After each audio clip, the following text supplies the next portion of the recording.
بسم الله الرحمن الرحيم شهر رمضان الذي أنزل فيه القرآن هدى للناس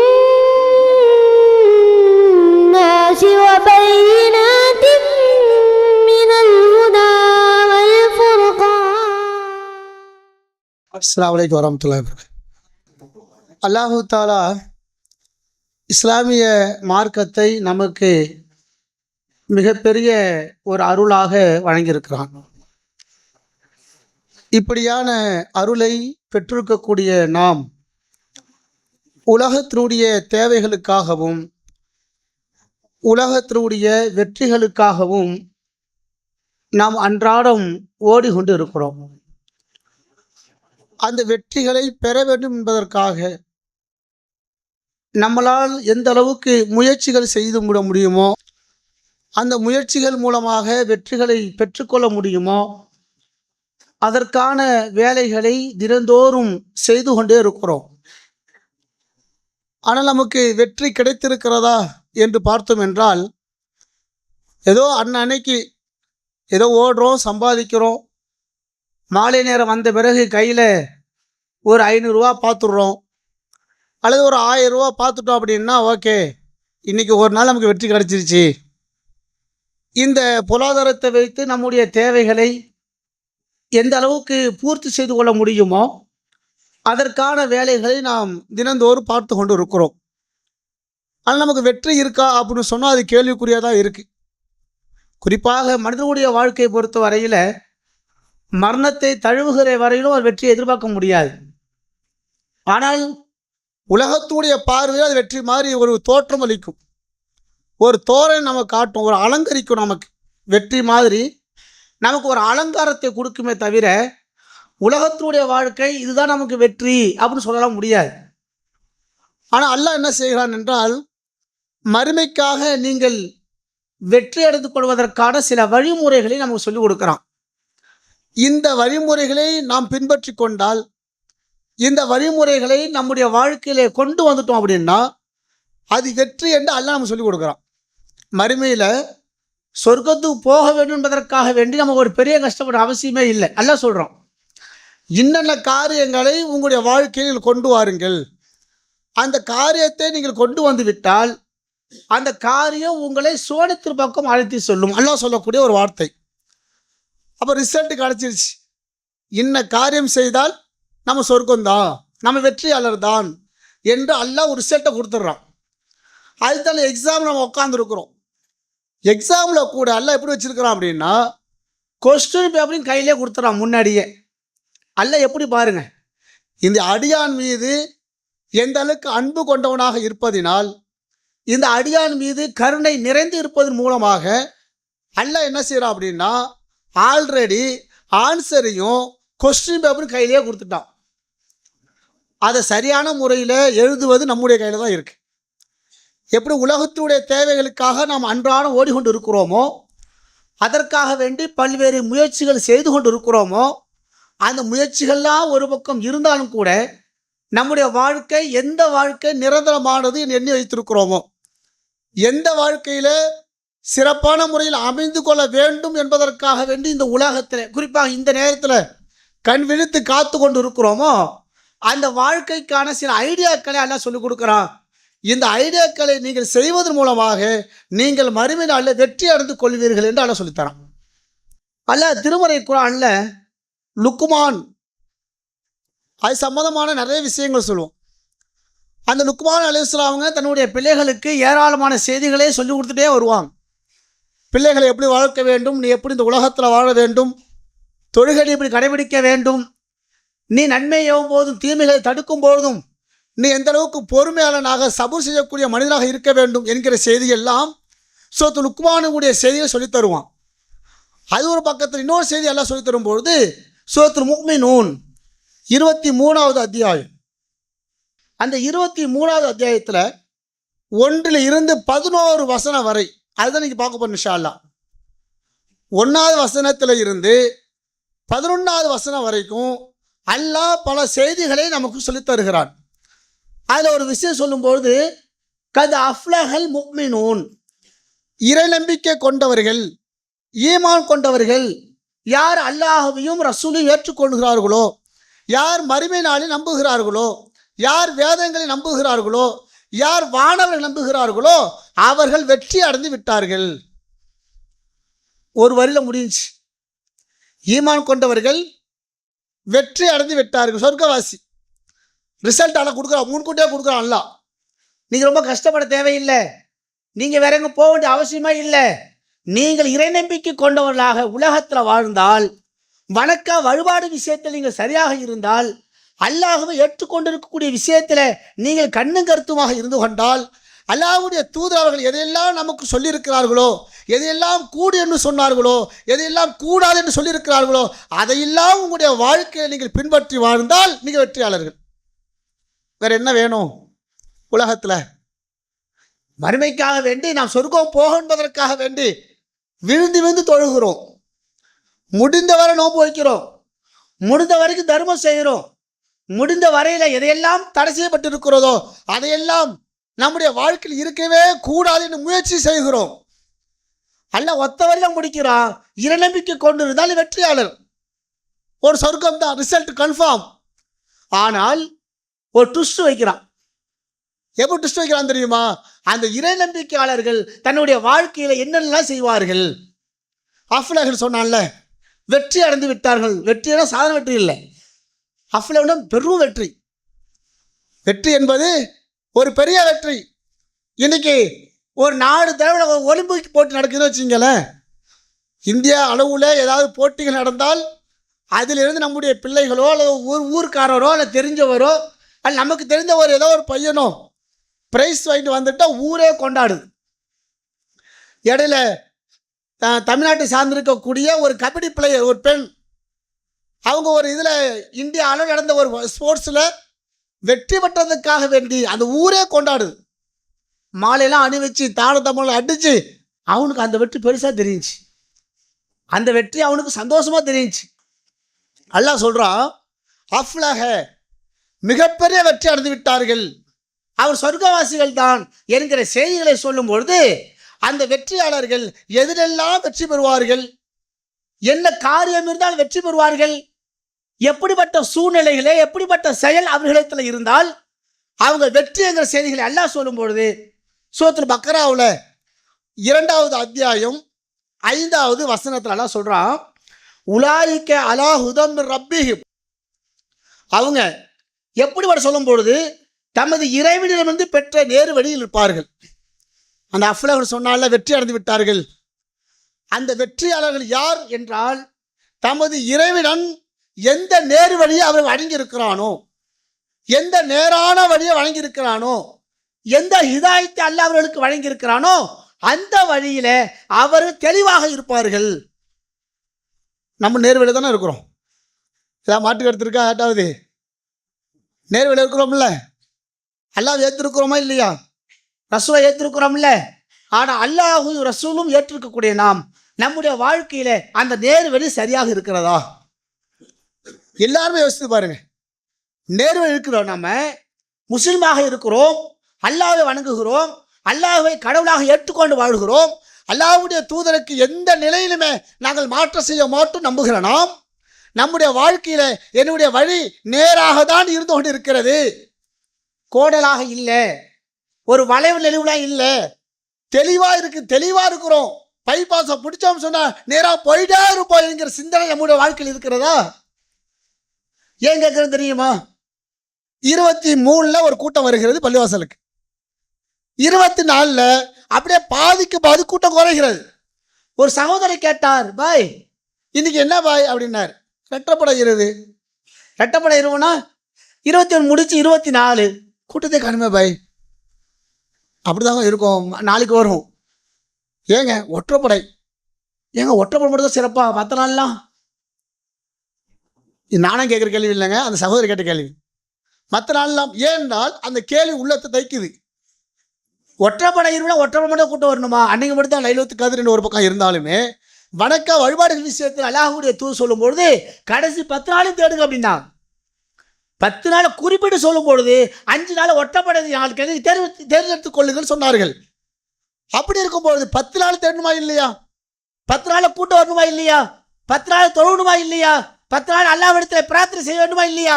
அல்லாஹ் சொல்கிறான், அவங்க எப்படிப்பட்டவங்க தெரியுமா? அல்லாஹ்வுடைய நேர்வழி கிடைத்த பிறகு அதில் தெளிவாக இருப்பார்கள். அந்த தெளிவு நம்மகிட்ட இருக்கணுமா இல்லையா? கேள்வி வருது இல்லை? அல்லாஹ் சொல்கிறான், யார் வெற்றியாளர்கள்? கத அஃப்லாஹல் வெற்றி முக்மின் சொன்னால் வெற்றி பெற்று விட்டார்கள் சொன்னால் அந்த அஃபாவுடைய வழி அல்லாஹ் சொல்லிக் கொடுக்குறான். அவங்க அல்லாஹ்வுடைய வழியில் நேராக இருப்பார்கள். உலாயிக ஹுமுல் முஃப்லிஹூன், அவங்க தான் வெற்றியாளர்கள். எவ்வளோ தெளிவாக உடைக்கிறான் பாருங்க அல்லாஹ். எங்க தேவையான அவசியமே கிடையாது, தெளிவாக உடைக்கிறான். அவங்க வெற்றியாளர் சொன்னா அல்லாஹ்வுடைய வழியில நேராக இருப்பார்கள், அவங்க தான் வெற்றியாளர். சும்மா கொடுத்துருவான சொர்க்கத்தை ஈஸியா கையில, ஈஸியா.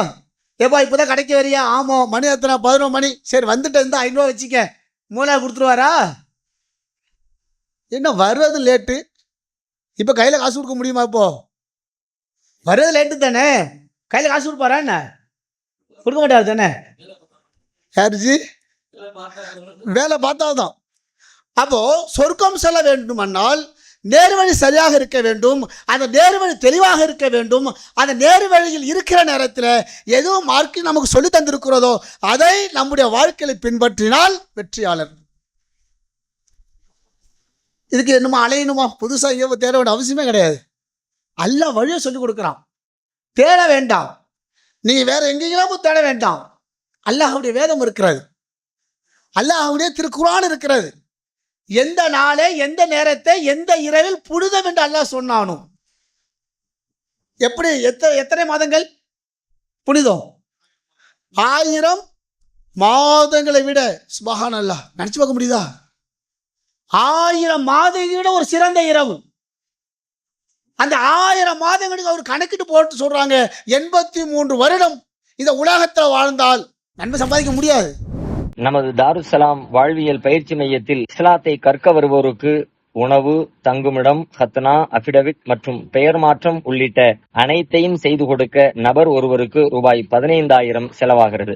இறையருளால் அதற்குரிய வாய்ப்பும் வசதியும் பெற்றவர்கள் ஒருவருக்கோ இருவருக்கோ தம்மால் இயன்றவருக்கு பொறுப்பேற்று இப்பணியில் தம்மையும் இணைத்துக் கொள்ளுமாறு அன்போடு கேட்டுக்கொள்கிறோம்.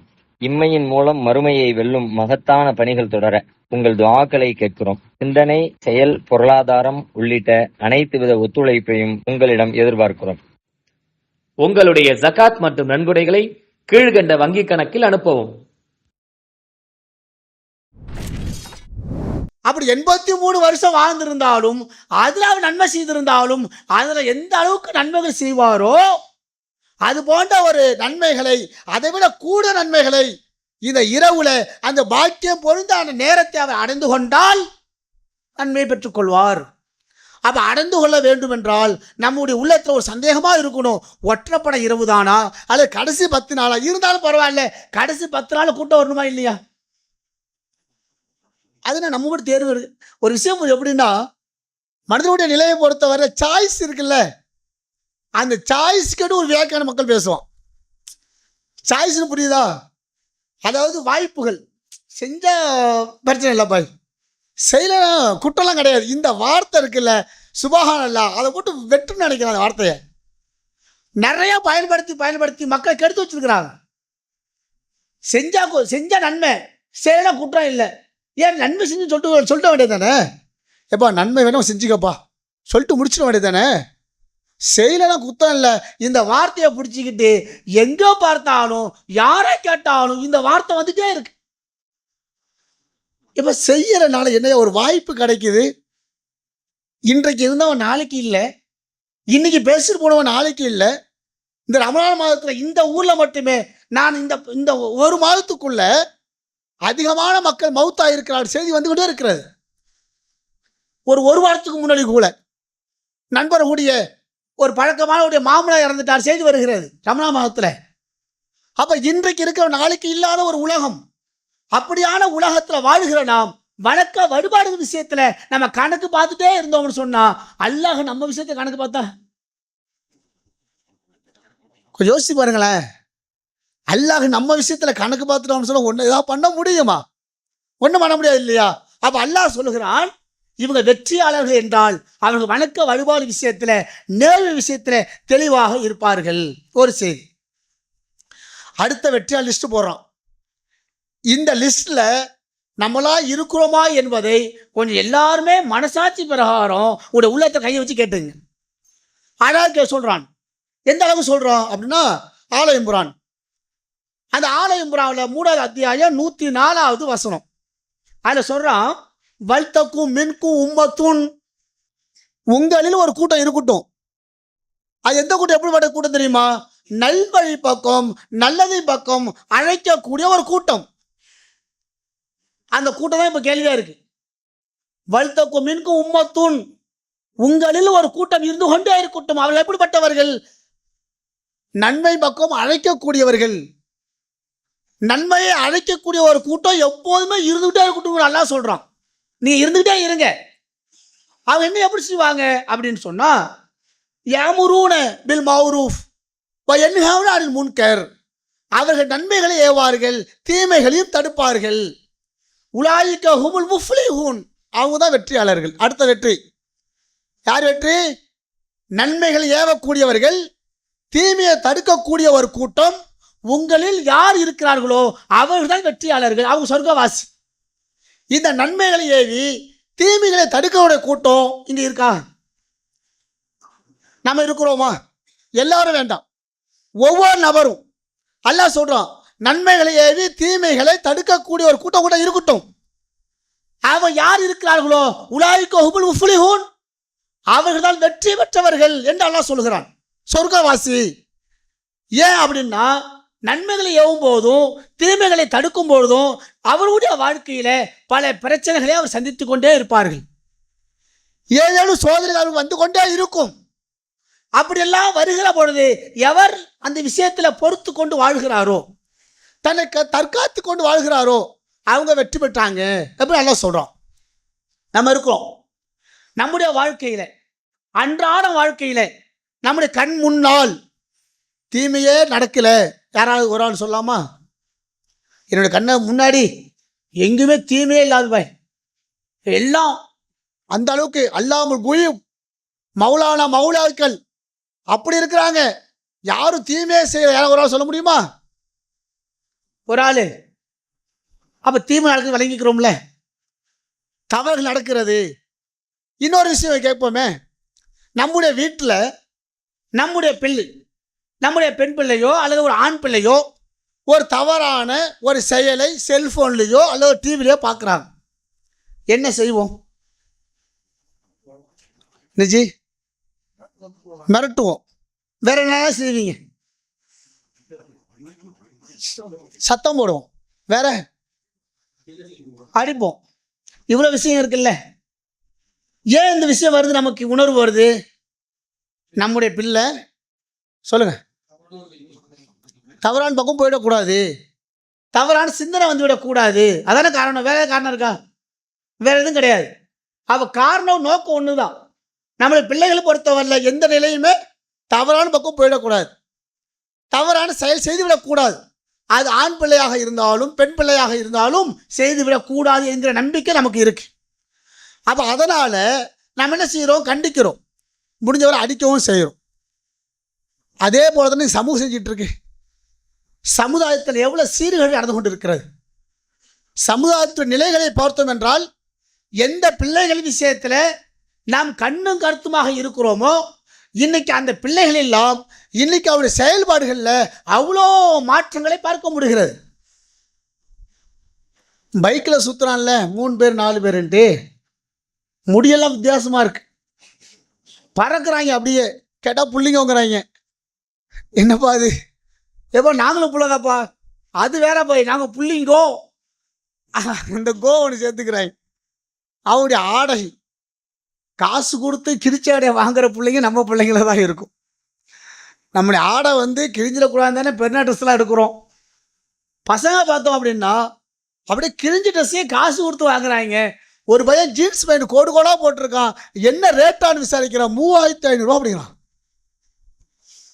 டே நான் 10 மணி சட்டை எடுப்பேன்டா. அப்போது இது ஒரு பக்கம் நம்ம சிரிப்பு வருது. கொஞ்சம் யோசித்து பாருங்களேன். பிள்ளைங்களுடைய மனநிலை, அவருடைய செயல்பாடுகள், அவருடைய வாழ்க்கை, இந்த நிலை எதை நோக்கி போயிட்டு இருக்கிறாங்க என்கிற சிந்தனையே இல்லாமல் இருக்கிறதுனால இன்னைக்கு சமூகத்தில் அவ்வளோ பெரியான சீர்கேடை பார்த்து கொண்டே இருக்கிறோம். எதனால் அல்லாஹ் கேட்குறான்ல, உங்கள்கிட்ட ஒரு கூட்டம் இருக்கட்டும், அவங்க நன்மைகளை ஏவி தீமையை தடுப்பாங்க, அவங்க தான் சிறந்தவர்கள், அவங்க தான் வெற்றியாளர் சொல்கிறான, நாம் அந்த வெற்றியாளர் ஆக வேண்டும் என்றால் நம்முடைய செயல் திட்டம் எதுவாக இருக்க வேண்டும்? சொல்லுங்க. சொர்க்கத்துக்கு போகணும் தானே? என்னஜி? குடும்பத்திலேருந்து ஆரம்பிக்கணும். சூப்பராக சொல்லிட்டீங்க. குடும்பத்திலேருந்து ஆரம்பிக்கணும். வேற நம்மள்ட்ட இருந்து. குட்ஸ், சரியான செயல். வேற இந்த பக்கம் தாவா பணிகள் அதிகமாக இருக்க வேண்டும். சரி, அப்போ வெற்றிங்கிற விஷயம் எதை நோக்கி வருகிறது என்றால், தாவா பணியில் ஈடுபடுகிற பொழுது அந்த வெற்றியாளர் நமக்கு வழங்குகிறான். இஸ்லாமிய மார்க்கம் கிடைப்பதற்கு முன்னால் சஹாபாக்களுடைய வாழ்க்கை எல்லாருக்கும் தெரிஞ்சிருக்கும். இன்றைக்கு எந்த சஹாபாக்களை அல்லாஹ் உயர்ந்து பேசுகிறானோ, எந்த சஹாபாக்களுடைய பற்றுகளை போட்டு அல்லாஹ்வுடைய தூதர் அவர்கள் இவர்களெல்லாம் சொர்க்கவாசி என்று சொன்னார்களோ, அத்தனை சஹாபாக்களுடைய வாழ்க்கை வரலாறுகளை பார்த்தோம் என்றால் தாவா பணியில் அப்படியே பம்பரமாக சுற்றினாங்க. சாதாரண விஷயம் அல்ல. எந்த சஹாபாக்களை அல்லாஹ்வுடைய தூதர் அவர்கள் அப்படியே கண்மணிட்டு சொன்னார்களோ, என்னுடைய சஹாபாக்கள் செய்கிற தர்மத்திற்கு ஈடாக நீங்கள் செய்யக்கூடிய தர்மம் இருக்குல்ல, மலை அளவு கொடுத்தாலும் சரி, என் சஹாபாக்கள் என்னுடைய தோழர்கள் 2 கை அளவு கொடுக்கக்கூடிய தர்மத்துக்கு ஈடாக சொன்னாங்களே, அப்படியான ஒரு சிறந்த மக்களாக எப்போது அவர்கள் மாறினார்கள் என்றால் இஸ்லாமிய மார்க்கத்தை கிடைத்த பிறகு. அல்லாஹ் சொன்னாலே, என்னுடைய நேர்வழி அவர்கள் கிடைத்து விட்டால் அவங்க தெளிவாக நேராக இருப்பார்கள். அல்லாஹ் சொன்னால, அந்த நேரான விஷயத்தில் அவர் தெளிவாக இருந்தார்கள். பம்பரமாக சுற்றினாங்க தாவா விஷயத்தில். அல்லாஹ் குறித்து சொல்வதற்கு, அல்லாஹ்வுடைய மார்க்கத்தை எடுத்து சொல்வதற்கு அன்றைக்கு சஹாபாக்கள் பம்பரமாக சுற்றினார்கள். இன்றைக்கு நாமெல்லாம் இஸ்லாமியலாக இருக்கிறோம், நாமெல்லாம் கஷ்டப்படாமல் இருக்கிறோம். விஷயம் அதுதான். அன்றைக்கு சஹாபாக்கள் கஷ்டப்பட்டாங்க, அதன் பிறகு வந்திருக்கக்கூடிய மக்கள்லாம் கஷ்டப்பட்டார்கள். இன்னைக்கு நம்ம ஜாலியா ஏசியெல்லாம் போட்டு எங்கே பார்த்தாலும் ஃபேன்லாம் சுத்த விட்டு, அந்த காற்றுல சரி சில மக்களுக்கு கண்ணவும் சுத்த விட்டு இருக்குல்ல. அப்ப இப்படியெல்லாம் இருந்த சஹாபாக்கள் ஒரு கட்டத்தில் அல்லாஹ் சொல்கிறான், ரலி அல்லாஹு அன்ஹு வ ரது அன்ஹு, அவர்களை நாம் பொருந்து கொண்டோம், அவர்கள் என்னை பொருந்து கொண்டார்கள். எப்படிப்பட்ட ஒரு வாசகம். அல்லாஹ் சொல்றாங்க, சஹாபாக்களை பற்றி சொல்றான், நாம் அவர்களை பொருந்து கொண்டோம், அவர்கள் என்னை பொருந்து கொண்டார்கள். ஏன்? அவர்களை பற்றி இருக்கக்கூடிய ஒரு நெருக்கம், அல்லாஹ் எதை செய்வான் எதை செய்ய மாட்டான் என்கிற விஷயத்தில் தெளிவாக அவர்கள் புரிந்து கொண்டார்கள் என்றால், அதனால தான் அல்லாஹ் சொர்க்கவாசி அப்படின்னா. சொர்க்கவாசி சும்மா சொல்லிடுவான் அல்லாஹ்? சொர்க்கவாசி சொல்ல மாட்டான்ல சும்மா. அதற்கான அவங்க என்ன செய்யாங்க? உழைத்தார்கள், அதற்காக கஷ்டப்பட்டார்கள். தாவா காலத்தில் நின்று அவங்க போராட்டம் செய்தார்கள். அந்த தாவா காலம் தான் நமக்கு இப்போ தேவை. தாவாவை நம்ம செய்யாமல் விட்டோம் அப்படின்னா அல்லாஹ்விடத்தில் கேள்விகளுக்கு பதில் சொல்லக்கூடிய ஒரு சூழ்நிலை நமக்கு ஏற்படும். அல்லாஹ்வுடைய தூதர் சொன்னாலும் ஹஜ்ஜத்து விதாவில் இந்த செய்தியை வந்திருக்கக்கூடிய மக்கள் வராத மக்களை கொண்டு சேர்த்துருங்க. இங்கெல்லாம் நம்ம வந்திருக்கிறோம், ஏன்னா ஒரு 200-250 பேர் இருப்போமா? எல்லாருமே சாட்சி. இந்த சின்ன புள்ளையிலேருந்து பெரிய புள்ள வரைக்கும், வயசான டிக்கெட்லேருந்து தூங்குற டிக்கெட் வரைக்கும் எல்லாம் சாட்சி. இங்கே வந்திருக்கக்கூடியவர்கள் வராத மக்களிடத்தை சொல்வது உங்கள் மீது கடமை. அந்த கடமைகளை நீங்கள் செய்யா விட்டு விட்டால் நாளை மறுமை நாளில் அல்லாஹ் உங்கள்கிட்ட கேள்வி கேட்பான். அந்த கேள்விக்கு பயந்து கொள்ளுங்கள், அல்லாஹ் சொல்லக்கூடிய வாசகம். அப்போ நம்முடைய வாழ்க்கையை பொறுத்தவரையில இன்னைக்கு சமூகம் சீர்கட்டு போய் கொண்டிருக்கிறது என்றால் நம்முடைய வாழ்க்கையிலே தாவா காலம் ரொம்ப அவசியம். அழைப்பின் பக்கம் அழைப்பது, மார்க்கத்தை குறித்து பேசுவது, ஒரு பிரச்சார மேடை போட அவசியம் கிடையாது. ஒருவரை பார்க்குறீங்க, சந்திக்கிறீங்க, பேசுறீங்க, அவர்கிட்ட ஒரு குறையை கண்டால் எப்போ இது தப்புப்பா செய்யாதுன்னு சொல்லுங்க. பசங்க முன்னெல்லாம் ஒரு காலம் இருந்துச்சு, புகைப்பிடிப்பாங்களே பசங்க, பெரிய ஆட்கள் கூட மறைஞ்சு பிடிச்சிட்டு இருந்தாங்க ஒரு காலகட்டம். புகைப்பிடிக்கக்கூடிய விஷயம் இருக்குல்ல, அது பெரிய ஆட்கள் கூட தெரியாமல் மறைஞ்சு மறைஞ்சு அடித்து கொண்டிருக்கக்கூடிய சூழல் ஒரு பக்கம் இருந்தது. இன்னைக்கு எப்படி ஆயிடுச்சு? அதே பெரிய ஆட்கள் மறைஞ்சு அடிச்சிட்டு இருக்கிறாங்க. இன்னைக்கு சின்ன பிள்ளைங்களாம் ரோட்டில் ரெண்டு சர்வ சாதாரணமாக ஸ்டைலாக ஊதுறோம். அந்த பழைய காலத்தில் அந்த சூப்பர் ஸ்டார்லாம் வருவார்ல, அப்படி தூக்கி ஸ்டைலாக தூக்கி போடுவார் இல்லையா? அந்த ஸ்டைலுக்கு இன்னைக்கு நம்ம மக்கள் ஆகிற நிலைமை பார்க்கும். என்ன காரணம்? கொண்டு போய் சேர்க்கல. மார்க்கத்தை குறித்து இன்னும் மக்களிடத்தில் சரியான முறையில் சொல்லாதனுடைய விளைவாக இன்னைக்கு இந்த சமூகத்தில் இருக்கக்கூடிய பல இளைஞர்களுடைய நிலை ரொம்ப மோசமாக போயிட்டு இருக்கு, கஷ்டமா இருக்கு. நோம்பு வைத்து கொண்டு ஜூஸ் கடையிலையும் டீ கடையிலையும் இன்னைக்கு சிகரெட்டு கடைகள்லையும் போய்விடக்கூடிய இளைஞர்களை பார்க்கிறோம் என்றால் அவர்களுடைய தவறுகளுக்கு நாமும் ஒரு காரணம். புரிஞ்சுக்கிங்க, அவங்க மட்டும் காரணம் இல்லை. அவங்க சொல்லிட்டு போயிட்டாங்கன்னா, அப்துல் காதர் பார்த்துட்டே இருந்தார், அப்துல் ரஹ்மான் பார்த்து கொண்டே இருந்தார், ஆமினா பார்த்துட்டே இருந்தாங்க, ஐஷா பார்த்துட்டே இருந்தாங்க, எங்கள்கிட்ட உங்களுடைய தவறுகளை யாரும் சுட்டி காட்டவில்லை என்று யாராவது ஒருவர் அல்லாஹ்விடத்தில் கையேந்தி விட்டால் நம்முடைய நிலைகள் என்ன? நீங்கள் அனாதை குழந்தைகளை ஆதரிக்க விரும்புகிறீர்களா? தந்தை இழந்து தரமான உணவின்றி நல்ல உடைகளின்றி சரியான வழிகாட்டுதலின்றி அனாதைகளாக வாழும் இந்த குழந்தைகளுக்கு உதவும் கரங்கள் தான் தாருல் இல்ம் உதவும் கரங்கள். அல்லாஹ்வின் உதவியால் 2010 10 குழந்தைகள் என்று ஆரம்பிக்கப்பட்ட இந்த உதவும் கரங்கள் சமூகத்தில் கவனிப்பாரற்று அதிகரித்து வரும் அனாதை குழந்தைகளை கருத்தில் கொண்டு தற்போது 160 குழந்தைகளுக்கு மேல் பொறுப்படுத்தி செயல்பட்டு வருகிறது. இவர்களின் கண்ணீரை துடைத்திட நீங்கள் தாராளமாக உதவுங்கள். உங்கள் ஜகாத் மற்றும் சதக்காவை அனுப்ப வேண்டிய முகவரி தாருல் இல்ம் நம்பர் 64 பார்த்தசாரை தெரு, பழைய வண்ணாரப்பேட்டை, சென்னை 21. Website darulilmhh.com. தொடர்புக்கு 9840725020 9600055060. அப்ப வெற்றியாளர்கள் என்று லிஸ்ட் வரும்பொழுது அல்லாஹ் சொல்கிறான், அவர்கள் நன்மைகளை ஏவார்கள், தீமைகளை தடுப்பார்கள். அடுத்தது அல்லாஹ் ஒரு விஷயங்கள் சொல்கிறான்.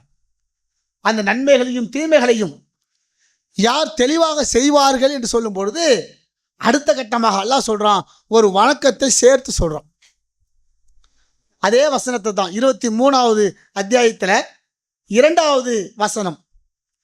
எப்படி ஃபர்ஸ்ட் அல்லாஹ் சொன்னான் அஃப்லஹுல் முஃமினீன் சொன்னானோ, அடுத்த வார்த்தை அல்லாஹ் சொல்றான், அல்லதீன ஹும் ஃபீ ஸலாத்திஹிம் ஹாஷிஊன். அவர்கள் தொழுகையில் ரொம்ப பணிவோடு தொழுவார்கள்.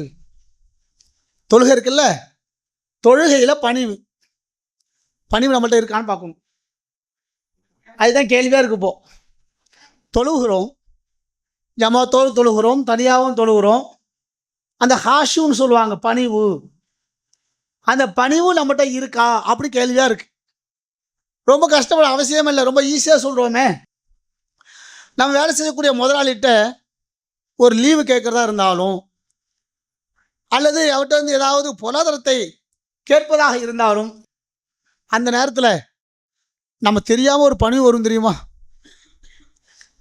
தெரியுங்களா?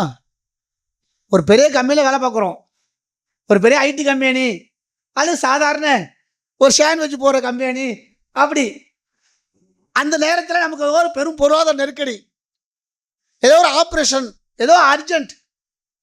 அந்த அர்ஜென்ட்டுக்காக வேண்டி அவர்கிட்ட காசு கேட்க போகணும், காசு கேட்கணும். கேட்பதற்கு முன்னாள் வரையிலும் இவர் தருவாரா தரமாட்டாரா, கேட்கலாமா கேட்க வேண்டாமா அப்படி இருக்கும்ல. சரி இருந்தாலும் கேட்க போகும், கேட்டுருவோம். அப்படி போகும்பொழுது அந்த நேரத்தில் நமக்கு ஒரு பணி வரும்ல, வருமா இல்லையா? நம்ம தெரியாத வருது, நம்ம இப்படி போகும் நடிக்கணும் கிடையாது. அந்த நேரத்தில் உண்மை சொல்லி ஒரு லீவு கேட்பதாக இருந்தாலும் ஒரு பணத்தை கேட்பதாக இருந்தாலும் அந்த நேரத்தில் நம்ம அறியாமலேயே ஒரு பணிவு வரும். அங்கே போய் ஏங்க ஒரு நாள் வேலை வேணும், எனக்கு வேலை நிறைய இருக்குது, பெருநாள் வேலை நிறையா இருக்குது, லீவு கொடுங்க அப்படின்னா அவர் என்ன சொல்லுவார்? என்னங்க சொல்லுவார்? போடுறியோ போயா லீவ் வேணுமாம்ல, உன் கணக்கு என்னோட முடிச்சு இன்னும் வரவே கூடாது, கட்டி விட்டுருவார். அதே நேரத்தில் பாய் இவர் இருக்குது, வேலைலாம் இருக்குது, வீட்டுக்கு அவர் தனியாக கஷ்டப்பட்டு இருக்கிறா, ஏதாவது போனால் ஒத்தாசையாக இருக்கும், என்ன பெருநாள் நிறைய வேலைகள் இருக்குது, காய்க்கு காசுலாம் வேணும், செலவுக்கு வேணும், கொஞ்சம் கணக்கு எதுவும் பார்த்து கொடுத்தீங்கன்னா வசதியாக இருக்கும் அப்படின்னா, அப்படியாப்பா சரிப்பா சாயங்காலம் வாங்கிக்கோ, நைட்டு வாங்கிக்கோ, கேட்குற விதம் இருக்குல்ல. எல்லாம் சொல்கிறான், இந்த ஹாஷி வந்து உங்களுக்கு ரொம்ப அவசியம். பணிவு, தொழுகையில் பணிவு இல்லைன்னு சொன்னால் நம்முடைய தொழுகை கூட அங்கீகரிக்கப்படாது. தொழுகையுடைய பணிவு வந்து ரொம்ப அவசியம். முஸ்லிமுடைய அடிப்படை முஸ்லிமுடைய முதல் வணக்கமாக இருப்பது தொழுகை. அதானே? ஒரு ஆள் களிமா சொல்லிட்டாங்க அப்படின்னா முதல் வணக்கம் என்ன அமையுது? தொழுகை தான். சரி, இங்கே யாராவது களிமா சொல்லி இஸ்லாத்துக்கு வந்திருக்கிறோமா? களிமா சொல்லி அல்ஹம்துலில்லாஹ். மற்றவர்களெல்லாம் தாய் தகப்பன் ஆல்ரெடி பாட்டன் முப்பாட்டன் அந்த ஒரு சரவணில் வந்துருப்போம். எதுக்காக அந்த வார்த்தை நான் கேட்டோம் அப்படின்னா, இந்த களிமாவுடைய வேல்யூ ரொம்ப அதிகம். களிமாவுடைய வேல்யூ யாரும் மக்களை கொண்டு சேர்க்கிறதே கிடையாது. லா இலாஹ இல்லல்லாஹ் முஹம்மது ரசூலுல்லாஹ் என்கிற அந்த வார்த்தை இருக்குல்ல, அதனுடைய வலிமையை பற்றி அல்லாஹ்வுடைய ஒரு விஷயம் சொல்லும்பொழுது, கியாமத்து நாளில் மனிதனுடைய நிலை, அவன் செய்த நன்மைகள் அவன் செய்த தீமைகள்லாம் அப்படியே தூக்கி வீசப்படுமா. அவனுடைய தீமைகள் அவனுடைய ஏட்டை தூக்கி வீசும்பொழுது கண்ணுக்கு எட்டின தூரம் இருக்குமா. கண்ணுக்கு அப்படியே எட்டின தூரத்தில் அவர் செய்த பாவம் எல்லாம் ஒரு குமிஞ்சு நிற்கும். இது நினச்சிடுவார், முடிஞ்சு நம்ம கதை, நம்ம அவ்வளோதான், அதிக தான், நேரம் நரகம்தான். அப்படி இருக்கும் பொழுது உள்ளத்தில் கொஞ்சம் ஈமான் அப்படியே கொஞ்சம் கொஞ்சம் இருக்குது லைட்டாக. அப்போ சகாபாக்கள் என்ன செய்கிறாங்க தெரியுமா? இந்த இடம் போடக்கூடிய வானவர்கள் அவங்க என்ன செய்கிறாங்க அப்படின்னா, ஒரு பக்கம் அவன் செய்திருக்கக்கூடிய தீமைகளையும், மற்றொரு பகுதியில் லா இலாஹ இல்லல்லாஹ் என்கிற ஒரு தகடு தூக்கி வச்ச பிறகு இது என்ன செஞ்சிடும்? இடம் கூட வந்துடும், அது மேலே போயிடும். ஒரு வேல்யூக்காக ஹதீஸை சொல்கிறான். இது ரொம்ப பெரிய விஷயம். இந்த செய்தியை அல்லாஹ்வுடைய தூதர் என்ன செய்கிறாங்க அப்படின்னா, முஆத் பின் ஜபல் அவங்க சிரியா நாட்டுக்கு அனுப்புகிறாங்க. ஆளுநராக அனுப்பும்போது ஒரு விஷயங்களை சொல்லி அனுப்புகிறாங்க. முஆதே, நீங்கள் ஏற்கனவே ஒரு வேதம் கொடுக்கப்பட்டிருக்கக்கூடிய சமூகத்தை நோக்கி நீங்கள் போகிறீங்க. அவங்கள்ட்ட போகும்போது எவ்வளோ நாசுக்காக பேச முடியுமோ, என்னென்ன விஷயங்கள் சொல்ல முடியுமோ அந்த ஸ்டைலில். தாவா காலத்தில் கரண்டும் கூட போகலாம் கூடாது. நிதானம் ரொம்ப அவசியம், பொறுமை ரொம்ப அவசியம். கரண்டு கூட போனோம்னு சொன்னால் இந்த மார்க்கத்தில் யாரும் இருந்திருக்கே மாட்டாங்க. அல்லாஹ் சொல்கிறார் ரசூலுல்லாஹ் பற்றி சொல்லும்பொழுது, நீங்கள் ரொம்ப ரொம்ப வேகமாக கோபமாக நீங்கள் நடந்திருந்தால் அவன் உங்களை விட்டு எப்படியோ ஓடி இருப்பாங்க. நீங்கள் ரொம்ப நிதானமாக இருந்தனால உங்கள் கூட அவங்க இருந்தாங்க என்கிற செய்தியை எல்லாம் சொல்லித்தரான். அப்படி சொல்லும் பொழுது நீங்கள் அவரிடத்தில் கலிமாவை சொல்லுங்கள், இஸ்லாமிய மார்க்கத்தை ஏற்க வேண்டும் என்கிற செய்தியை அவங்க சொல்லுங்கள். அந்த கலிமாவை அவர் ஏற்றுக்கொண்டு விட்டால் நீங்கள் அடுத்ததாக சொல்லுங்கள், உங்களுக்கு தொழுகை கடமை, தொழுகை கடமை என்று சொன்னார்கள். இந்த தொழுகையை கடமைன்னு மார்க்கு சொல்லுது அப்படின்னா, வணக்க வழிபாடுகள் விஷயம் பொறுத்த வரையில் நீங்கள் எதை செய்தாலும் சரி, அல்லது தான தர்மங்கள் விஷயத்தில் எதை செய்தாலும் சரி, அல்லது நல்ல காரியங்கள் விஷயத்தில் நீங்கள் எதை செய்தாலும் சரி, நம்முடைய வாழ்க்கையில் தொழுகை மட்டும் சரியாக இருந்துவிட்டால் மற்ற விஷயங்கள் எல்லாம் லேசாக அமைதிடும். அல்லாஹ் சொல்கிற ஒரு விஷயம் சொல்லும்பொழுது சூரத்து பக்கராவில் 45வது வசனம் சொல்கிறான், வஸ்ஸைனு பிஸ்ஸப்ரி வஸ்ஸலாத். எல்லாம் கேள்விப்பட்டிருப்போம்ல இந்த வசனம். என்ன அது தமிழ்? வஸ்ஸைனு பிஸ்ஸப்ரி வஸ்ஸலாத். நல்லா சவுண்டாக சொல்லுங்களேன். தொழுகையை கொண்டும் பொறுமையை கொண்டும் அல்லாஹ்விடத்தில் பிரார்த்தனை செய்கிறது, உதவி தேடுது. அப்போ ஃபஸ்ட்டு தொழுகை வந்துருச்சுல்ல. தொழுகை இல்லாமல் நம்முடைய தேவைகளை கேட்டால், நம்முடைய பிரார்த்தனைகள் செய்து கொண்டால், எனக்கு காசு வரணும், என் வியாபாரத்தில் கடுமையாக இருக்கணும், வியாபாரம் அப்படி பிச்சுட்டு ஓடணும், நான் நல்லா சம்பாதிக்கணும், என்னுடைய பிள்ளைகள்லாம் நல்லா இருக்க வேண்டும், என்னுடைய மனைவி மக்கள் எல்லாம் ஆரோக்கியமாக இருக்க வேண்டும் என்கிற எந்த பிரார்த்தனை நாம் செய்வதாக இருந்தாலும் அதற்கு அடிப்படையான ஒரு விஷயத்தை எல்லாம் சொல்லித்தரான். தொழுகை உங்கள்கிட்ட இருக்கணும். முஸ்லீமுக்கும் காஃபிருக்கும் உள்ள ஒரு அடையாளம் தொழுகையே சொன்னாங்க. அந்த தொழுகையில் நம்ம இடத்துல பணிவு இல்லை என்றால், ஒரு நிதானம் நம்முடைய இடத்துல இல்லை என்று சொன்னால் நம்முடைய வாழ்க்கையை அது மாறிடும். எந்த அளவுக்கு எல்லாம் சொல்கிறான், தொழுகை சில மக்களுக்கு ரொம்ப பாரமாக இருக்கும், ரொம்ப கஷ்டமாக இருக்குமா. தொழுகை இருக்குல்ல, தொழுகை சில மக்களுக்கு ரொம்ப கஷ்டமாக இருக்கும். எந்த அளவுக்கு? வ இன்னஹா லகபீரத்துன் இல்லா அலா ஹாஷியும். தொழுகை யாருக்கு ரொம்ப சூப்பராக இருக்கும் அப்படின்னா, பணிவோடு தொழக்கூடிய மக்களுக்கு தொழுகை ரொம்ப நிதானமாக இருக்கும். யார் இடத்துல பணிவு இல்லையோ அவர்களுக்கு இது சிரமமாக இருக்குமா. இனி நம்ம சில மக்களை பார்க்குறோம், தொழுகையில் அவங்க நிற்கிற ஸ்டைலே வேற. சட சட சடசன்னு ஓடிடுறது, ரொம்ப வேகமாக குனிறது, கிடைச்ச இடத்துல அப்படியே நின்றுக்கிறது. இவ்வளோ இடம் கிடக்குங்க, எல்லாம் செவுத்துக்கிட்டே தான் நிற்கும். சில மக்கள் பார்த்தோம். என்ன காரணம் நினைக்கிறீங்க? ருக்கு போயிடுமா? அதில் இன்னும் கூடுதலாக என்ன அப்படின்னா, தொழுகையில் அவங்களுக்கு ஒரு ஆவல் இருக்குது, ஆசை. ஏன்னா ஆல்ரெடி தக்பீர் கட்டியிருப்பார், அல்ஹம் சூரா ஓதிருப்பார், துணை சூரா ஓதிருப்பார். இதுலேயே ஒரு 10 நிமிஷம் எப்படி தான் போயிருக்கும்ல. அவர் ருக்கு வந்து ரொம்ப ஈஸியாக கிடச்சிது. 10 நிமிஷம் நம்ம நிற்கல, அவர் வசம் ஓதி முடிச்சுட்டாரு. நமக்கு ருக்கு கிடச்சிட்டுல, நமக்கு சுஜி ஒரு ரக்காது முடிஞ்சிடப்பா ஈஸியாக. அந்த சிந்தனை, அதில் ஓட்டம், அதில் ஒரு வேகம், அதெல்லாம் கிடச்ச நேரத்தில் டக் என்ன தெரியல. எல்லாம் காப்பாற்றணும் போங்க. இதில் தொழுகை சமயம் ஒரு விஷயம் சொல்கிறேன். அதில் நிற்கிறனால என்ன உங்களுக்கு பிரச்சனை ஏற்படுது அப்படின்னா, சில மக்கள் ஒளி செஞ்சுட்டு அந்த வழியாக தான் வராங்க, அவங்களுக்கு இடம் இருக்க மாட்டேங்குது. சில மக்கள் முன்னரே வந்துடுறாங்க. அந்த இடத்துல நீங்கள் தொழுவதன் மூலமாக அவங்களுடைய காலேஜ் பட்டு பட்டு ஃபுல்லாக அங்கே ஈரமாக இருக்குது. ஈரத்திலே நீங்களே செஞ்சா சரி, அந்த இடத்த நீங்கள் தான் யூஸ் பண்ணுறீங்க.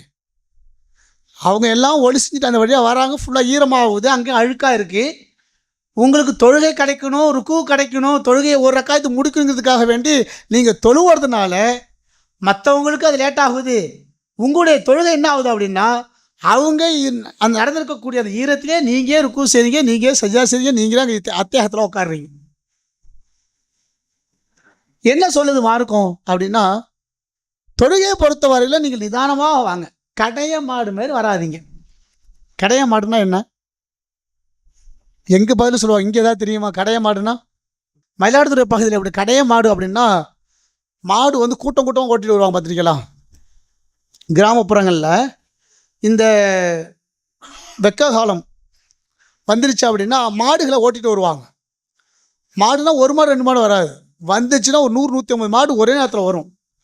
அந்த மாட்டினுடைய கழுத்தில் சலங்கை கட்டியிருப்பாங்க. அந்த கூட்டமாக ஒரு சவுண்டு கேட்குறதுக்கும் மொத்தமாக ஒரு வித்தியாசம் இருக்குல்ல. சவுண்டு கேட்டுச்சு அப்படின்னா கண்டுபிடிச்சலாம், டேய் கூட்டம் வந்துகிட்டு இருக்கடா, ஒருத்தன் விளையாடாதீங்க, எல்லாம் ஓடிடுங்கடான்ட்டு. வந்துச்சுன்னா முட்டி தள்ளி போயிட்டே இருக்கும், மிதிச்சுன்னா முடிஞ்சு போச்சு. அவ்வளோ மாடு வரும். சத்தம் எப்படி அப்படின்னா, அது 1 கிலோமீட்டருக்கு அந்தான வருது அப்படின்னா நமக்கு சத்தம் இங்கே இருக்கும். ஏனை சம்பந்தமாக ஒரு வரி சொல்லுவாங்கல்ல, ஏனை ஏனை வரும் பின்னை மணி ஓசை வரி முன்னும்பாங்கள்ல, அது மாதிரி மாடு கூட்டம் வரும் பின்னை மணி ஓசை வரும் முன்னே. கடுமையான சவுண்டாக இருக்கும். அது நெருங்க நெருங்க நெருங்க நெருங்க காது கொடுத்து கேட்க முடியாது. சட்ட சட்ட சட்ட சட்ட சட்ட சட்டன்னு கடுமையாக இருக்கும் சவுண்டு. அது மாடு நடந்தும் வராது, ஓட்டமாக தான் இருக்கும். எங்கெல்லாம் வாய்க்கால பார்க்குதோ, எங்கெல்லாம் தண்ணி பார்க்குதோ, அங்கெல்லாம் ஒரு பாய்ச்சல் பாயும். கொஞ்சம் பச்சை பச்சைன்னு ஒரு புல்லெல்லாம் பார்த்துட்டுனா அங்கே ஒரு மாதிரியாக பாய்ச்சல் பாயும், வந்துகிட்டே இருக்கும். அது என்ன செய்வாங்க அப்படின்னா, ஒவ்வொரு வயல்களும் என்ன செய்வாங்க அப்படின்னா, அந்த கடையம் கட்டுறது அப்படின்னு சொல்லுவாங்க. அதாவது அதனுடைய எருவை பயன்படுத்துறதுக்காக வேண்டி ஒரு கொஞ்சம் பொருளாதாரத்தை கொடுத்து, இன்றைக்கி எங்கள் வயலில் கட்டிங்க, இன்றைக்கி எங்கள் வயலில் வளைச்சி போடுங்க அப்படின்னு சொல்லிடுவாங்க. அதோடைய சாணிக்காக, எருவுக்காக யூஸ் பண்ணுவாங்க. அந்த சத்தம் வருதில்ல, அந்த மாதிரியான ஒரு வாசகம் தான் ரசூலா சொல்கிறாங்க. ருக்குவில் இருக்கும்போது சட சட சடன்னு ஒரு சவுண்டு. limrawedding.com வாழ்க்கை துணையை தேடுவதில் இஸ்லாமிய சமூகத்தில் இருந்த தேக்கத்தை நிறைவு செய்வதற்காக அதிநவீன தொழில்நுட்பத்துடன் உருவாக்கப்பட்டதுதான் limrawedding.com. பதிவு நடைபெறுகிறது. முதலில் பதிவு செய்யும் 100 நபர்களுக்கு ரூபாய் 700 மதிப்புள்ள சில்வர் பிளான் முற்றிலும் இலவசம். தொழுகெல்லாம் முடிஞ்சு கேட்டாங்க, என்னப்பா சவுண்டு, யார் வந்தது? இன்னார் வந்தார் காட்டி கொடுப்போம்ல, சார் இவன் தான் சார் பேசுனா, சார் இவன் தான் சார் ஏசி கொடுத்தான், இவன் தான் சார் சேட்டை பண்ணான்னு சொல்லுவோம்ல. அந்த மாதிரி அன்றைக்கு இந்த மக்கள் இன்னார் வந்தார்கள். இப்போ ரசூலா சொன்னாங்க, எப்பா அப்படிலாம் வராதிங்க, தொழுகைக்கு ரொம்ப நிதானம் தேவை, அந்த நிதானத்தோடு வாங்க. தொழுகைக்கு வரும்பொழுது கிடைத்ததை நீங்கள் தொழுவுங்கள், விடுபட்டதை பூர்த்தி செய்து கொள்ளுங்கள். வாசகத்தை பார்த்தீங்களா? கிடைத்ததை தொழுவுங்க. ஒரு ரக்காயத்தா முடியட்டும், அத்தேகத்தில் வருது, டைம் கிடைக்குதா, அத்தேகம் சேர்ந்துங்க, ரொம்ப நிதானமாக வாங்க, கேஷுவலாக வாங்க. கிடைத்ததே தொழுவுங்கள், விடுபட்டதை நீங்கள் பூர்த்தி செய்து கொள்ளுங்கள். மார்க்கமே அனுமதி கொடுக்குது. அது நம்ம என்ன செய்கிறோம் அப்படின்னா விறுவிறுன்னு வந்துக்கிட்டு நம்ம யாரையும் உள்ளே விட மாட்டேன், நான் தான் நிற்போன்னு நாங்கள் வரைச்சி நிற்கிறனால மற்றவங்களுக்கும் சில சிக்கல்கள் ஏற்படுது. அதை நீங்கள் ஷலாவது மாற்றிங்க. யாருக்கு தொழுகையில் நிதானம் இருக்கும் என்றால், யார் பணியோடு தொழுகிறார்களோ அவர்கள் தான் அந்த தொழுகையில் நிதானத்தோடு கடைபிடிப்பார்கள். தக்பீர் கட்டும்போது ஒரு நிதானம், ருக்கு போகும்போது ஒரு நிதானம், சுஜூத் செய்யும்போது நிதானம், இருப்பில் உட்காரும்போது நிதானம். அப்போ தொழுகை என்று வந்தால் நிதானம் ரொம்ப ரொம்ப அவசியம். அப்போ இதை யார் கடைபிடிக்கிறாரோ அவர் வெற்றியாளர். எப்படி ஒரு மார்க்கம் எப்படி சொல்லுது பாருங்க. நன்மைகள் ஏவி தீமையை தடுக்கணும், தொழுகையில் பணிவு இருக்கணும், தொழுகையில் நிதானம் இருக்க வேண்டும். இது எவரிடத்தில் இருக்கிறதோ அவர் சொர்க்கவாசி என்று மார்க்கம் சொல்வது என்றால், அப்போ தொழுகைக்கான முக்கியத்துவத்தை புரிந்து கொள்ளுங்கள். அலட்சியம் வந்துடக்கூடாது. தொழுகை வணக்கத்தை ஏன் மார்க்கம் வலியுறுத்தி சொல்லுது அப்படின்னா, இந்த தொழுகை நாளை மறுமையினால் உங்களுக்கு வெற்றி கொடுக்கும். அதுக்கு முன்னாடி அல்லாஹ் இன்னொரு செய்தி சொல்கிறான். எந்த அளவுக்கு அப்படின்னா, அந்த பணி உடையவர்கள் யார் சொல்லும் பொழுது, அல்லதீன யலூனூன அன்னஹும் முலாக்கு ரப்பிஹும், அவர்கள் தமது இறைவனை சந்திக்க உள்ளோம் என்கிற நினைப்போடு இருப்பார்கள். வாசகத்தை பாருங்க. தொழுகையுடைய நிதானத்தை அல்லாஹ் சொல்லும் பொழுது, தொழுகையில் யாருக்கு பணி வரும் அல்லாஹ் சொல்லும் பொழுது, அவர் தொழுகை இருக்கும் பொழுது அல்லாஹுவை நாம் சந்திக்க இருக்கிறோம் என்கிற சிந்தனையோடு இருப்பார்கள். அன்னகும் இலைஹி ராஜூன், அவனிடமே நாம் திரும்ப இருக்கிறோம் என்கிற நினைப்போடு அவர் தொழுகை ஈடுபடுவார்கள். ரெண்டு விஷயம். தொழக்கூடிய மக்கள் நான் அல்லாஹ்வை சந்திக்க இருக்கிறேன் என்கிற சிந்தனையோடு தன்னுடைய தொழுகை அமைத்துக் கொள்வார்கள். நாளை மறுமை நாளிலே நான் அல்லாஹ்விட திரும்ப இருக்கிறேன் என்கிற பயத்தோடு அவர் தொழுகை தொழுவார்கள். இந்த ரெண்டும் நம்மகிட்ட இருக்கா? தொழுகை விஷயத்தில் இந்த இரண்டும் நம்முடைய வாழ்க்கை எந்த அளவுக்கு இருக்கு? இந்த ரெண்டும் இருந்தால் நம்முடைய வாழ்க்கை எவ்வளோ மாற்றங்களை பார்க்கலாமா இல்லையா?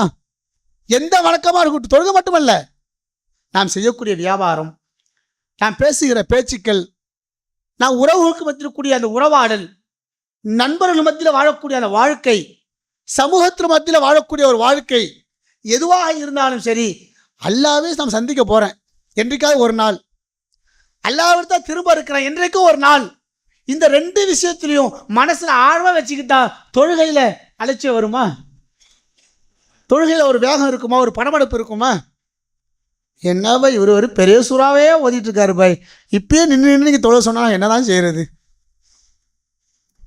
பசங்க பேசிக்கிறாங்க மேலே, ஏப்பா ஏன்பா தொழுகை வந்துட்டு இருக்கப்பா, இறங்கலையாப்பா? தொழுகை முடிச்சுக்கிட்டோம், கரெக்டாக அத்தேகத்தில் போய் சேர்ந்துருவோம்ல. எதனால் அப்படின்னா சொல்லிக் கொடுக்கல பிள்ளைங்களுக்கு தொழுகையுடைய முக்கியத்துவத்தை, அதனுடைய விஷயங்களை சொல்லாத விளைவாக என்று நாம் ஒரு நாள் இருந்தோமோ அதே போல் நீ பிள்ளைகள் இருந்திருக்கோம்ல, இருந்திருக்கிறோம். நீங்கள் இருந்தீங்கன்னு தெரியல, நான் இருந்திருக்கிறேன். இந்த மார்க்கம் தருவதற்கு முன்பாக என்னுடைய சூழல் எப்படி இருந்தது? இந்த மார்க்கத்தை பெறுவதற்கு முன்னாடி என்னுடைய சூழலை பொறுத்த வரையில் 2வது ரக்காயத்தில் ருக்குல போய் தான் ஜாயின் பண்ணியிருக்கேன். நினப்பு இன்னும் இருக்கு. ஒரு 11-12 வயசு இருக்கும் அந்த நெருக்கம். எங்கள் பகுதியில் இல்லாமல் தௌஹீத் பள்ளிவாசலே கிடையாது. ஒரே ஒரு இடம் மட்டும்தான், எங்கள் மாவட்டத்தில் ஒரு இடம் மட்டும்தான், சங்கரன் பந்தல், கேள்விப்பட்டிருப்பேன்னு நினைக்கிறேன். சங்கரன் பந்தல், அந்த ஒரே ஒரு ஊரில் மட்டும்தான் அந்த ஒரே தௌஹீத் பள்ளிவாசல் மட்டும் இருந்துச்சு அந்த டைமிங்கில். இரவு தொழுகை என்று சொன்னால் ஆச்சரியம் எல்லா மக்களுக்கும். என்னப்பா மைக்கு போட்டாங்க, தொலை வைக்கிறாங்க, விடிய தொலை வைக்கிறாங்களா, விடிய சக்தி வச்சுக்கிறாங்க, கூட்டமாக வந்துக்கிட்டு இருக்கு. ஏன் மாவட்டத்துக்கு ஒரு பள்ளிவாசல்? அப்போ நான் சொல்ல 96 அந்த நிலைமையில் அப்போ எதுவும் சொல்லப்படலை. நம்ம ஏகத்துவ பிரச்சாரத்தை செய்வதற்கு யோசிக்கிறோம்ல, தாவா பண்ணி சொல்லும்போது நம்ம ஒவ்வொரு நேரத்திலையும் ரசூலுமார்கள் எப்படி இருந்தார்கள், சஹாபாக்கள் எப்படி இருந்தார்கள் என்கிற செய்திகளை ஹதீஸ்கள் மூலமாக, குர்ஆன் வசனங்கள் மூலமாக பேசிகிட்டு இருக்கிறோம். கண் முன்னால் பார்த்த ஒரு விஷயங்களை உங்களுக்கு நினைவுபடுத்துகிறேனே. ஓத போகும்போது கடையநல்லூர் என்கிற ஒரு ஊர், ஓதுவதற்கு முன்பாக அங்கே நடந்த சில விஷயங்களை, ஒரு ஆச்சரியமான விஷயம். அப்துல் ஜலீல் மதனி அப்படின்னு ஒருத்தர் இருந்தாங்க, எங்களுக்கு அவங்கள ஆசிரியர். 2000 வருஷம் அவங்க இந்த தௌஹீத் பிரச்சாரத்தை கொண்டு சேர்ப்பதற்கு முன்பாக கடையநல்லூர் என்கிற ஒரு பெரும் ஊர், ஒரு முஸ்லிம்கள் இறந்திருக்கக்கூடிய ஒரு பகுதியில் தௌஹீத் என்னன்னே தெரியாது. அவங்க மதீனா யூனிவர்சிட்டியில் ஓதி முடிச்சுட்டு இங்கே வந்து சில நபர்களிடத்தில் தௌஹீத் பிரச்சாரம் செய்யும் பொழுது கல்லால் அவங்க அடி வாங்கினாங்க, செருப்பாலும் அடி வாங்கினாங்க. ஆனால் அதையெல்லாம் மீறி அல்லாஹ்வுடைய கிருபையில் இந்த பிரச்சாரம் ஓங்கி ஒழிக்கப்பட்டது. இன்னைக்கு கடையநல்லூரில் தௌஹீதுன்னு சொல்வதற்காக வேண்டிய கிட்டத்தட்ட ஒரு 15-20க்கும் மேற்பட்ட பள்ளிவாசல் இருக்கிறது இன்றைக்கு. ஆனால் இந்த பிரச்சாரத்தினுடைய துவக்கம் எவ்வளோ கஷ்டப்பட்டிருப்பாங்க ஆரம்ப காலகட்டத்தில். ஆனால் இன்னைக்கு அப்படியே தலைகீழாக மாறி இருக்கிறது. ஆனால் மாறின ஒரு பக்கம் இருந்தாலும் இன்னைக்கு அந்த சிந்தனைகள் அப்படி மாறிவிட்டது. எதனால் அப்படின்னா, தாவா பணி விஷயத்தில் நம்ம வந்து ரொம்ப அவ்வப்போது பூஸ்ட் இல்லாமல் அப்படி கொஞ்சம் கொஞ்சமாக மாறிட்டு இருந்துச்சு அப்படின்னா நம்முடைய வாழ்க்கையில் அது ஒரு பெரும் வெற்றியே கொடுக்காது. தௌஹீத் பிரச்சாரம்ங்கிற விஷயம் பொறுத்த வரையில் இவங்க இன்னென்ன இயக்கங்கள் செஞ்சிட்டு இருக்கிறாங்கன்னு ஒரு பக்கம் இருந்தாலும் தனிநபர்களாக செய்வது ஒவ்வொரு மக்களுக்கும் அது கடமை. அது தனிநபருடைய விஷயத்தில் எப்படி அவர் சரியாக வருவார் என்றால், தன்னுடைய வாழ்க்கையில் தொழுகையை சரியான முறையில் கடைபிடித்தார்கள் என்று சொன்னால், தொழுகை விஷயத்தில் ஒரு பணிவோடு தன்னுடைய வாழ்க்கையை அமைத்து கொண்டார் என்றால், தொழுகை தான் எல்லாம், அதன் பிறகுதான் நம்முடைய வாழ்க்கை நமக்கு வெற்றி கொடுக்கும் என்கிற சிந்தனையோடு நம்முடைய வாழ்க்கையை அவர் அமைத்து கொண்டார் என்றால் நம்முடைய வாழ்க்கையில் அப்படி சுமூத்தாக போயிட்டே இருக்கும். அல்லாஹ்வுடைய தூதர் ஒரு செய்தி சொல்கிறாங்க, தொழுகையில் இந்த உலகத்தில் நாம் அலட்சியமாக வாழ்ந்து கொண்டிருந்தால், அதில் ஒரு பணிவு இல்லாமல் ஒரு அலட்சியமாக ஒரு பொழுதுபோக்குத்தனத்தோடு நம்முடைய தொழுகையை அமைச்சுக்கிட்டோம் அப்படின்னா நாளை மறுமை நாளில் எவ்வளோ பெரியான ஒரு பாதிப்பை கொடுக்கும் என்பதாக அல்லாஹ்வுடைய தூதர் ஒரு செய்தி சொல்கிறாங்க. நாளை மறுமை நாளில் அல்லாஹ் தன்னை யாரெல்லாம் வணங்கியிருக்கிறார்களோ, தனக்கு யாரெல்லாம் சுஜூத் செய்தார்களோ, தனக்கு யாரெல்லாம் ருக்கு செய்தார்களோ எல்லாரும் வாங்கின அழைப்பானோ. எல்லாம் வருவார்கள், எல்லாம் முஸ்லிமாக இருப்பாங்க, எல்லாரும் தொழுதிருப்பார்கள், எல்லாரும் ருக்கு செஞ்சுருப்பாங்க, எல்லாரும் சஜிதாவும் செஞ்சுருப்பாங்க. முஸ்லீம்லாம் ஏதாவது ஒரு தொழுகை தொழுதிருப்பார்ல வாழ்க்கையில், எல்லாம் செய்திருப்பார். அல்லாஹ்வுடைய தூதர் சொல்கிறாங்க, சில மக்கள் ருக்கு செய்திருப்பார்கள், சில மக்கள் சுஜூத் செய்வார்கள் அல்லாஹ்விடத்தில். ஆனால் பல மக்களுடைய நிலைகளை பார்க்கும் பொழுது அட மரக்கட்ட மாதிரி நிற்பாங்க, ருக்கு செய்யவே முடியாதாம். ருக்கு செய்வதற்கு முயற்சிகள் செய்வார்களாம், செய்யும் போதெல்லாம் பின்னாடி போயிடுவாங்களாம், செய்யும் போதெல்லாம் உழுந்து விடுவார்கள். எதனால சொல்லும் பொழுது தன்னுடைய தொழுகையை அவர்கள் மற்றவர்களுக்காக தொழுதிருக்கார்கள். தன்னுடைய தொழுகையை அவங்க அல்லாஹ்வுக்காக தொழவில்லை, தன்னுடைய தொழுகையில நாளை மறுமைக்காக தொழவில்லை, மற்றவர்களுக்காக தன்னுடைய தொழுகையை அமைத்து கொண்டதுடைய விளைவு நாளை மறுமை நாளில் எந்த அளவுக்கு பிரச்சனை உண்டாக்குது அப்படின்னா அல்லாஹ் கூட சுஜூத் செய்ய முடியாது. அப்போ நம்முடைய வாழ்க்கையில தொழுகை என்கிற விஷயம் ரொம்ப அவசியமானது. தொழுகை தான் முக்கியம். ஃபர்ஸ்ட் ஒரு வாய்ப்பு இருந்தால் படிங்க, 23வது அத்தியாயம் முஃமினூன். உங்களுக்கு வாய்ப்பு இருந்தால் ஃபுல்லாக படிச்சிருங்க. அதில் 1லிருந்து 11 வசனம் வரைக்கும் ஆரம்பத்திலும் தொழுகையாக இருக்கும், அந்த வசனத்தினுடைய முடிவு 11வது வசனமும் தொழுகையாக இருக்கும். அந்த தொழுகை இறுதியாக எல்லாம் முடிக்கும்போது எப்படி முடிப்பா அப்படின்னா, இவையெல்லாம் யார் செய்கிறார்களோ அவர்கள்தான் ஜன்னத்துல் ஃபிர்தௌஸ் வாரிசுகளாக இருப்பார்கள். ஃபர்ஸ்ட் சொர்க்கத்தை பற்றி பேசணுமா வெற்றியாளர்ன்ட்டு அல்லாஹ் இவ்வளோ விஷயம் சொல்லிட்டு வரான். நிறையா இருக்கிற அந்த செய்திகள் இப்போ உங்கள் தொழுகை மட்டும் தான் சொல்லியிருக்கிறேன், இதில் அவ்வளோ விஷயங்கள் இருக்கிறது. கடைசியாக எல்லாம் முடிக்கும்பொழுது இது எல்லாம் யார் இடத்துல சரியாக இருக்கிறதோ அவங்க ஜக்காத்து கொடுப்பாங்க, வீணான வெற்றில் அவர்கள் இருக்க மாட்டார்கள், அமானிதங்களை அவர்கள் பாதுகாப்பார்கள், உறவுகள் விஷயத்தில் அவர் சரியாக இருப்பார்கள், மனைவிகள் விஷயம் சரியாக இருப்பார்கள். எல்லாத்தையும் சொல்லிகிட்டே வரோம் இவங்களாம் வெற்றியாளர்கள் அப்படின்ட்டு. கடைசியாக முடிக்கும்பொழுது அவர்கள் தான் ஜன்னத்து ஃபிர்தௌஸுக்கு சொந்தமானவர்கள் என்று எல்லாம் முடிக்கிறான். ஃபிர்தௌஸுடைய அவங்க வாரிசுதாரர்கள் என்று எல்லாம் முடிக்கிறான். ஆக அந்த ஜன்னத்து ஃபிர்தௌஸ் சொர்க்கத்துக்கு நாம் செல்ல வேண்டுமென்றால், அந்த சொர்க்கத்தை நாம் வெற்றி பெற வேண்டுமென்றால் நம்முடைய வாழ்க்கையிலே அல்லாஹ் எதையெல்லாம் சொல்லியிருக்கிறானோ, அல்லாஹ்வுடைய தூதர் அவர்கள் எதையெல்லாம் பின்பற்ற வேண்டும் சொல்லியிருக்கிறார்களோ அதையெல்லாம் தங்களுடைய வாழ்க்கையிலே கொண்டு வந்து நன்மைகளை சம்பாதித்து அதன் மூலமாக நம்முடைய பாவங்கள் மன்னிக்கப்பட்டு நாளை சொர்க்கத்து சொந்தக்காரர்களாக அல்லாஹ் நாம் அனைவரையும் ஆக்க வேண்டும் என்று மனதார பிரார்த்தனை செய்தவனாக என்னுடைய உரையை முடித்துக் கொள்கிறேன். அஸ்ஸலாமு அலைக்கும் வரஹ்மத்துல்லாஹி வபரகாத்துஹு.